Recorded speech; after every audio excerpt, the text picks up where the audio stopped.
Syekh Panji Gumilang itu akan hidup 1000 tahun atau bahkan akan hidup selamanya membersamai santri, alumni, simpatisan, dan juga sivitas akademik Al-Zaitun. Kenapa bisa begitu? Karena Syekh Panji Gumilang sudah merencanakan 1000 tahun Indonesia ke depan. Dalam arti apa? Syekh Panji Gumilang sudah melihat apa yang harus dikerjakan dalam menggapai masa kegemilangan 1000 tahun ke depan. Oleh karena itu, segala tindakan, segala perbuatan yang dilakukan hari ini tidak akan langsung dirasakan akibatnya 2 tahun atau 3 tahun berikutnya, tapi untuk anak cucu kita 1000 tahun selanjutnya. Nah, mungkin kita akan teramat bingung bagaimana memahaminya.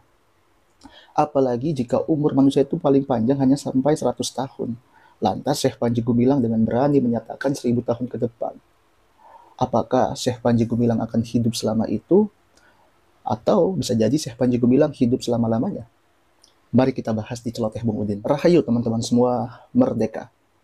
Teman-teman semua, yang paling menarik ketika awal mula kebebasan Syekh Panji Gumilang, yaitu ketika beliau menyampaikan suatu gagasan Indonesia 1000 tahun ke depan.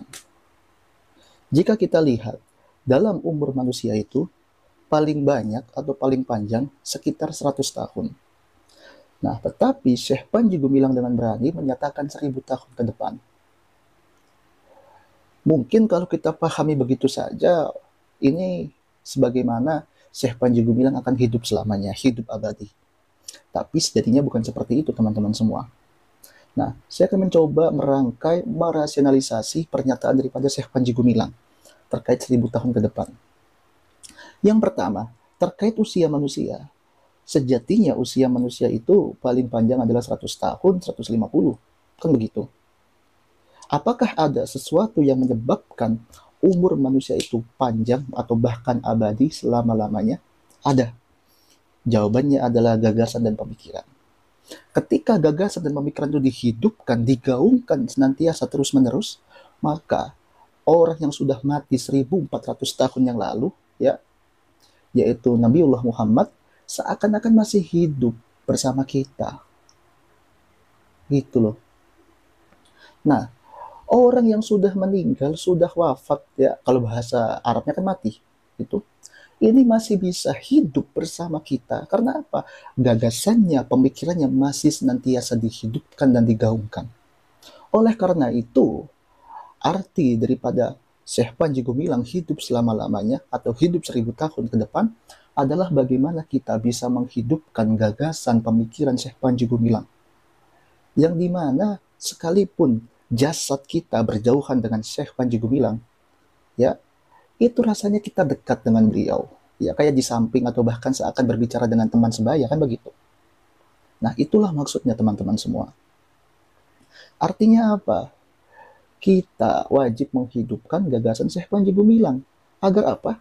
Syekh Panji Gumilang dapat membersamai kita selama 1000 tahun atau mungkin selamanya. Dalam arti gagasannya kita hidupkan, kita gaungkan, dan kita amalkan, serta kita ajarkan kepada anak temurun kita. Begitu. Nah, kemudian, kenapa Syekh Panji Gumilang mengambil tajuk, ya, atau mengambil pembahasan 1000 tahun? Dalam Quran Surah Al-Hajj dijelaskan bahwa satu hari di sisi Allah sama dengan 1000 tahun dalam perhitunganmu. Artinya 1000 tahun yang direncanakan itu hanyalah satu hari di sisi Allah. Amat singkat. Amat singkat. Tidak begitu panjang. Lah kita saja 79 tahun merdeka seakan-akan baru kemarin merasakannya. Atau mungkin sekarang yang sudah berusia 25, 27. Kok kayak kemarin saya masih kecil. Amat singkat perhitungan kita itu. Kita menghitung 1000 tahun di sisi Allah sudah satu hari. Baru satu hari. Begitu. Nah, kemudian juga gagasan-gagasan Syekh Panji Gumilang terkait 1000 tahun itu bukanlah dapat kita capai, dapat kita rasakan 2-3 tahun ke depan, tidak. Tapi kita rasakan untuk apa? Anak cucu kita selanjutnya. Oleh karena itu, bagaimana kita membangun peradaban, bagaimana kita membina masyarakat, itu yang diperlukan dalam 1000 tahun ke depan. Nah, Syekh Panji Gumilang telah memberikan beberapa pembahasan Yang pertama adalah persoalan ideologi untuk mencapai 1000 tahun ke depan. Dalam permasalahan ideologi, kita jangan membahas Pancasila dahulu. Kenapa? Karena kadang kita bahas Pancasila, seringkali kita benturkan dengan agama kita. Kadang Pancasila dengan Islam. Nah, itu kan sering terjadi. Oleh karena itu, yang paling dasar ideologi kita masing-masing adalah apa? Ajaran ilahi. Oleh karena itu, jika teman-teman melihat beberapa konten saya, pasti membahas tentang ajaran ilahi. Karena ajaran ilahi ini, jika sudah dibenamkan dalam hati, jika sudah dijadikan suatu prinsip, maka akan mudah menerima kita nantinya ideologi Pancasila. Jika tidak, ajaran ilahi ini tidak digaungkan, tidak dibenamkan, tidak hanya ideologi Pancasila, bahkan akan menjadikan sesuatu pemberontakan terhadap negara. Begitu. Nah, ideologi ajaran ilahi adalah ideologi yang dibutuhkan untuk masing-masing. Ingat ya, masing-masing. Kenapa harus masing-masing? Karena kalau kita memiliki paham, memiliki suatu keyakinan dan gagasan bahwa kita dari makhluk, ya, kita ini dari makhluk yang diciptakan oleh satu kholik, satu pencipta, akan terciptanya suatu kerukunan, akan terciptanya suatu keharmonisan. Itu kalau sudah dibenamkan dalam hati, kalau sudah diyakini, kan begitu. Oleh karena itu, jika ajaran ilahi terbenam, terhujam dalam dada kita, dalam iman kita, ideologi Pancasila akan sangat mudah kita jalankan untuk menjalankan negara kita. Begitu. Tidak Islam. Kenapa? Karena banyak sekali orang yang mengaku Islam, tapi mohon maaf tindakannya amat jauh daripada nilai-nilai gagasan keislaman. Banyak yang mengaku Islam, tapi justru mengganggu, merusak, mengintimidasi umat agama lain. Nah, setelah kita berbicara ideologi untuk menyongsong 1000 tahun ke depan, ideologi ini bisa kita jalankan, bisa kita aplikasikan dengan apa? Dengan adanya suatu sistem politik. Sistem politik itu bukan seperti khilafah, tapi suatu sistem politik yang berdasarkan ajaran ilahi, yang dimana kita duduk sama rata, berdiri sama tinggi. Artinya setiap orang memiliki hak untuk bersuara, memiliki hak untuk menolak. Dan itulah yang dinamakan oleh para peneliti atau para tokoh sebagai demokrasi. Tapi sejatinya lebih daripada demokrasi. Begitu. Itulah politik yang harus kita jalankan. Jangan kita jalankan politik feodalisme. Karena dalam ajaran ilahi tidak ada istilah feodal. Kita satu. Apa? Kita makhluk yang diciptakan oleh Tuhan semesta alam. Begitu. Dan politik demokrasi, politik musyawarah dan sebagainya itu yang dimana mendudukkan hak asasi manusia sebagai pilar utama, itulah yang selaras dengan ideologi Pancasila. Kan begitu. Artinya apa? Yang digaungkan tersebut saling berkesinambungan untuk mencapai kemakmuran dalam suatu negara, terutama 1000 tahun ke depan. Setelah kita berbicara politik, yang selanjutnya adalah ekonomi. Ekonomi yang harus dibangun dalam menyongsong 1000 tahun ke depan bukanlah ekonomi syariah, tetapi ekonomi kerakyatan. Ekonomi yang dapat membangun, membina masyarakat dalam menciptakan swasembada pangan. Ekonomi yang dapat memakmurkan masyarakat, bukan justru melilit masyarakat dalam perhutangan. Kan begitu. Ekonomi kerakyatan inilah yang direncanakan oleh para tokoh bangsa kita. Tapi mohon maaf, betapa banyak orang-orang justru memanfaatkan ekonomi untuk memiskinkan orang lain. Gak begitu konsepnya. Ekonomi ini harus sesuai dengan kerakyatan kita. Begitu. Contoh, kita mengambil contoh dalam Al-Zaitun. Al-Zaitun memiliki lahan seluas yang diberitakan lah.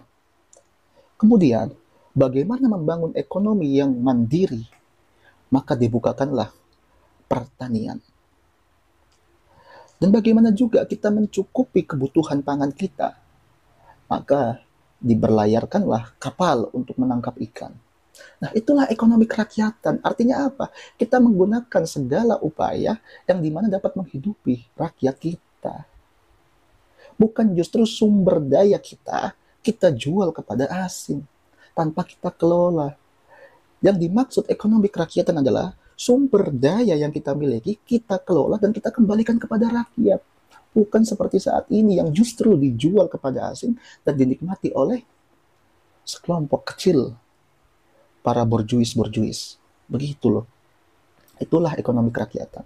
Artinya ekonomi yang senantiasa melihat dan juga memberikan solusi atas permasalahan rakyat. Ekonomi yang tidak menyulitkan masalah rakyat, tapi justru ekonomi yang memberikan kemakmuran untuk rakyat. Disebutlah ekonomi kerakyatan. Itu yang harus dijalankan.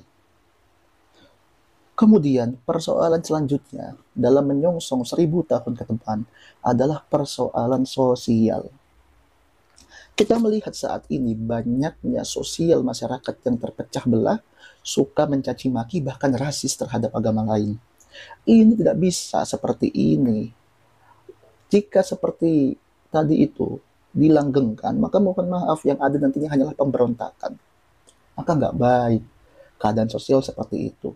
Keadaan sosial yang seharusnya kita canangkan, yang seharusnya kita bina ke dalam masyarakat adalah keadaan sosial yang dia mampu tasamuh, ta'awun, toleransi. Kan begitu.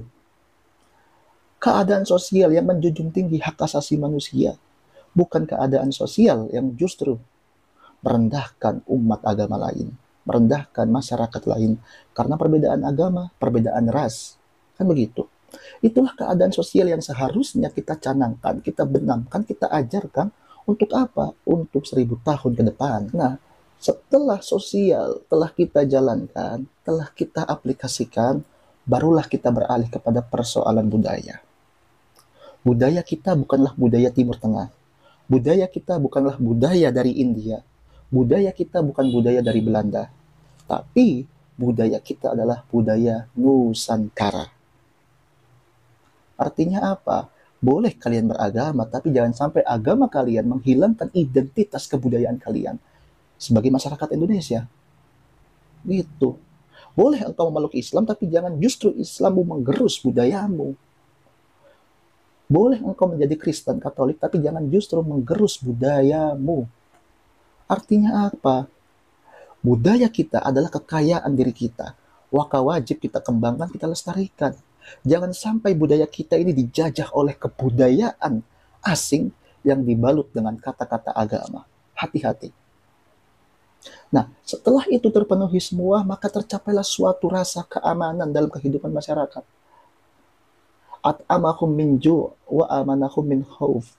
Tercukupi masyarakat daripada rasa lapar. Kenapa? Karena kita sudah swasembada pangan, sudah berdikari dalam ekonomi, sehingga masyarakat tercukupi untuk keadaan pangannya. Gak ada lagi kita ibaratnya beli beras dari luar negeri, gak ada. Tapi justru yang ada, negara lain membutuhkan beras kita. Itulah ekonomi yang harusnya kita bangun. Dan itulah keamanan semesta. Tercukupi dari rasa lapar, tidur nyenyak. Ketika kita sudah kenyang itu, tidur kita akan nyenyak. Kan begitu. Maka dari itu semua, kemudian lanjut kepada wa amanahum min khauf. Dan terjagalah mereka daripada rasa ketakutan, rasa khawatir. Ketika ajaran ilahi sudah dijadikan sebagai ideologi, sudah terbenam dalam hati diri masing-masing masyarakat, maka ideologi Pancasila akan diterima dengan mudah oleh sekelompok masyarakat, oleh masyarakat Indonesia. Sehingga tidak ada lagi sekelompok masyarakat yang merongrong bangsa kita, yang ingin mengganti ideologi Pancasila. Itu nggak ada lagi. Wa amanahum min khauf. Tidak ada lagi ketakutan setelah itu. Dan ketika politik kita adalah politik musyawarah, politik yang mengedepankan hak asasi manusia, maka kita tidak akan lagi takut. Untuk apa? Untuk kehilangan hak kita, kewajiban kita yang akan dihilangkan oleh negara. Nggak akan ada lagi. Begitu loh. Dan ketika kita sudah mencapai kepada keadaan ekonomi kerakyatan, kita tidak akan merasa takut untuk keadaan ekonomi Indonesia selanjutnya. Sehingga resesi-resesi yang direncanakan tidak akan pernah terjadi. Kan begitu. Dan juga sosial budaya, jika itu sudah semua kita penuhi, sudah semua kita aplikasikan, maka terciptalah suatu keamanan semesta. Keamanan semesta yang dimana dia dapat melindungi masyarakat daripada rasa lapar dan juga memberikan keamanan daripada rasa ketakutan. Nah, itulah green design daripada 1000 tahun Indonesia ke depan yang direncanakan oleh Syekh Panji Gumilang dan juga Al Zaitun. Jika gagasan hanya berhenti sebatas tokoh Syekh Panji Gumilang, maka mohon maaf, 1000 tahun Indonesia ke depan tidak akan pernah kita capai. Oleh karena itu, bagaimana kita mencapai 1000 tahun ke depan, sebagaimana yang direncanakan, divisi misikan oleh Syekh Panji Gumilang dan juga Al Zaitun, adalah dengan bagaimana kita senantiasa menghidupkan gagasan beliau, menggaungkannya, kan begitu. Oleh karena itu, mari kita terus gaungkan gagasan Syekh Panji Gumilang. Jika hanya saya saja, tidak mungkin bisa juga. Tetap saya juga membutuhkan bantuan dari teman-teman semua. Agar apa? Agar Syekh Panji Gumilang dapat terus membersamai kami selama 1000 tahun ke depan. Demikian teman-teman semua, mohon maaf jika terlalu panjang. Jika berkenan silahkan sebarluaskan. Wallahu muwaffiq ila aqwamit thoriq, fastabiqul khairat. Rahayu untuk kita semua, merdeka.